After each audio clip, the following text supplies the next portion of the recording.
2 hari sebelum kebakaran dahsyat melanda Los Angeles, Tuhan telah menjadi bahan ejekan dan tertawaan oleh para artis Hollywood yang berkumpul di Beverly Hilton Hotel, California. Dengan penuh kebanggaan, mereka menyebut California sebagai Godless Town atau kota tanpa Tuhan. Ini terjadi dalam ajang Golden Globe Awards ke-82 yang digelar pada hari Minggu, tanggal 5 Januari tahun 2025. Nikki Glaser, pelawak dan pembawa acara TV kenamaan, melontarkan pernyataan kontroversial yang segera memicu gelak tawa para selebriti yang hadir. Julukan kota tanpa Tuhan yang dilontarkan Nikki Glaser itu bermula dari sebuah polling bertajuk Globe's Leaders yang mengajukan satu pertanyaan mendasar. Apakah Tuhan pencipta alam semesta? Hasilnya mencengangkan, tidak ada satupun selebriti yang hadir di sana memberikan jawaban bahwa Tuhan adalah pencipta alam semesta. Sambil tertawa lepas, layaknya seorang pelawak yang baru saja menyampaikan punchline terbaiknya, Glaser berkata, "Hahaha, tidak mengejutkan di kota tanpa Tuhan ini, ruangan jadi gemuruh saat Tuhan tidak ada yang memilih." Kalimat sarkasme yang dilontarkannya ini segera disambut dengan gelak tawa dari seluruh ruangan. Tawa itu bukan sekadar ekspresi humor, tetapi mencerminkan pandangan dunia sekuler yang sangat mengakar di industri hiburan modern. Para selebriti tertawa, Nikki Glaser tertawa, dan tanpa mereka sadari, tornado api juga tertawa, dan Los Angeles pun menghadapi sebuah bencana yang sama sekali tidak lucu. 2 hari kemudian, kobaran api yang ikut tertawa bersama mereka meluluh lantakkan kawasan elit dan menyisakan kehancuran yang begitu dahsyat. Seperti monster mitologis yang marah, api yang ganas melahap setiap sudut yang dilaluinya. Pemukiman elit Pacific Palisades, kawasan favorit para selebritas Hollywood, menjadi korban pertama dari bencana ini.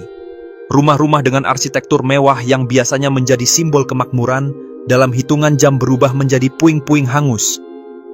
Kobaran api terus bergulir, melintasi wilayah Greater Los Angeles dengan rakus, melalap lebih dari 40.000 hektar lahan, dan menghancurkan lebih dari 12.000 bangunan. Ratusan ribu orang terpaksa mengungsi, dan setidaknya 24 nyawa melayang dengan sia-sia.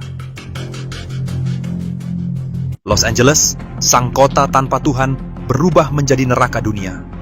Setengahnya tenggelam dalam kobaran api, sementara setengah lainnya menggigil kedinginan dihantam badai salju. Los Angeles, kota yang identik dengan kemewahan, hiburan, dan gaya hidup yang glamour, dulunya hanyalah sebuah pemukiman kecil yang didirikan oleh misionaris Spanyol pada tahun 1781. Pemukiman kecil ini memiliki nama El Pueblo de Nuestra Señora la Reina de Los Angeles, atau Kota Bunda Maria, Ratu para Malaikat, sebuah nama yang mencerminkan akar spiritualnya yang kuat dalam tradisi Katolik.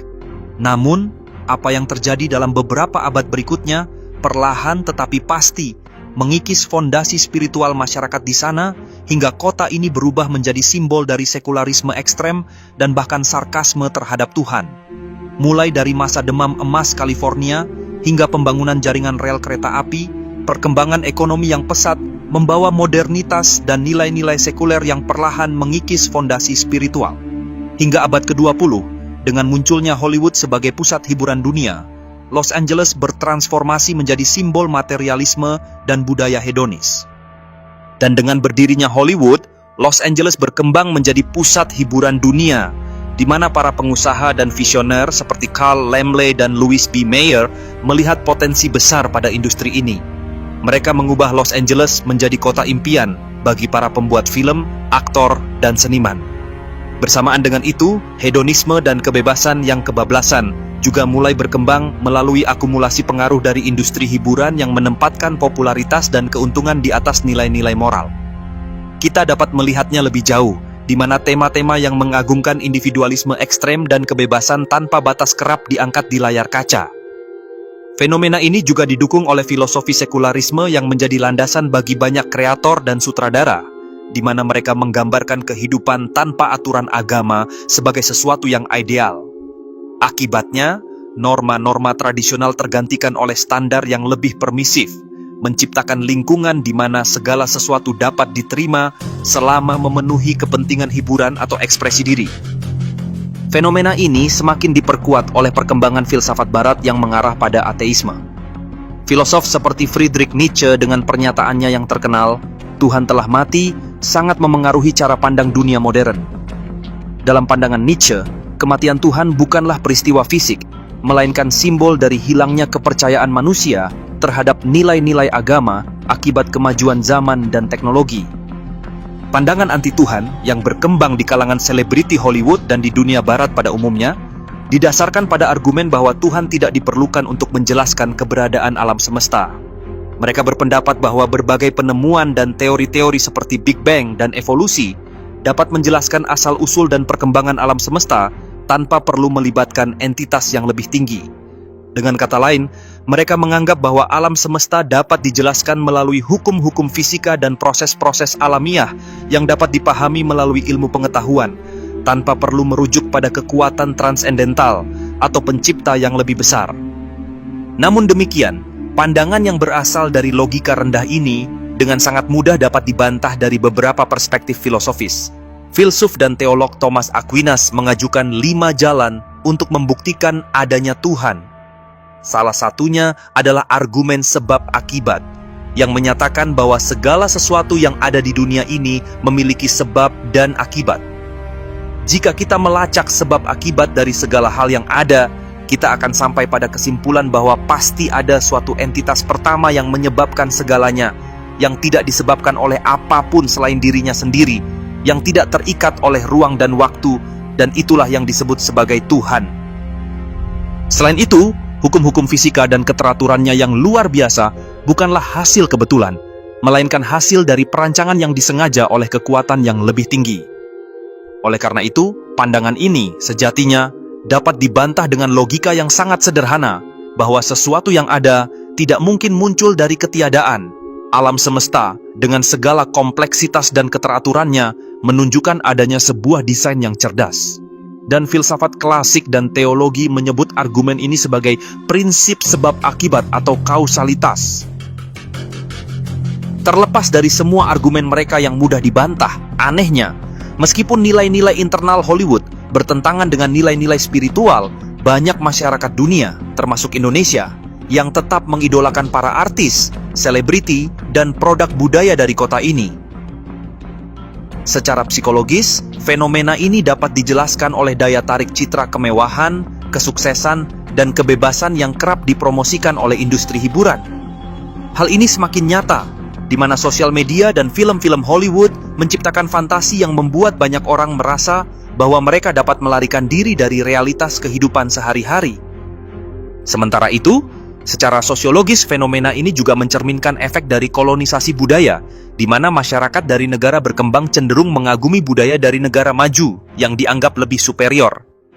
Parahnya, kekaguman ini justru tidak disertai dengan pemahaman kritis terhadap nilai-nilai yang terkandung di dalamnya, yang sebenarnya malah bertentangan dengan budaya lokal yang religius. Lagi pula, budaya mengidolakan selebriti Hollywood ini juga menunjukkan adanya krisis identitas yang melanda banyak masyarakat modern. Ketika budaya lokal dianggap ketinggalan zaman atau kurang menarik, budaya global yang sekuler dan hedonistik justru diadopsi tanpa kritis. Ini adalah tantangan besar bagi masyarakat timur untuk mempertahankan jati diri mereka di tengah arus globalisasi yang semakin deras. Pada akhirnya, kebakaran dahsyat yang melanda Los Angeles tidak hanya berbicara tentang kehancuran fisik, tetapi juga menjadi simbol dari kehancuran spiritual yang mendalam. Ketika masyarakat barat mulai meminggirkan nilai-nilai spiritual dengan hal-hal duniawi seperti materialisme, ketenaran, dan kekuasaan, mereka sejatinya telah melakukan bunuh diri spiritual yang mengerikan. Dan di tengah itu semua, Los Angeles, kota tanpa Tuhan, telah menunjukkan kepada dunia betapa rapuhnya fondasi yang dibangun di atas materialisme dan sekularisme. Materialisme yang menekankan bahwa kekayaan dan pencapaian materi adalah tujuan utama dalam hidup, mengarah pada pengabaian terhadap dimensi kehambaan manusia. Ketika seseorang hanya mengukur kebahagiaan dan kesuksesan dengan apa yang dapat dilihat dan dimiliki, maka nilai-nilai seperti cinta, kasih sayang, dan kedamaian batin kerap terabaikan. Akibatnya, meskipun memiliki kekayaan atau ketenaran, banyak individu merasa hampa, kosong, dan tak terpenuhi, mencari kebahagiaan melalui konsumsi dan pencapaian sementara yang tidak pernah benar-benar memuaskan jiwa. Sekularisme, di sisi lain, mendorong pemisahan antara agama dan kehidupan publik.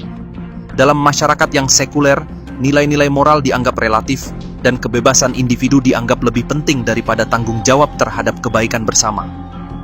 Akibatnya, tanpa fondasi moral yang kokoh, masyarakat cenderung kehilangan arah, terjebak dalam relativisme yang membingungkan, dan semakin jauh dari konsep kebaikan dan kebenaran yang sejati.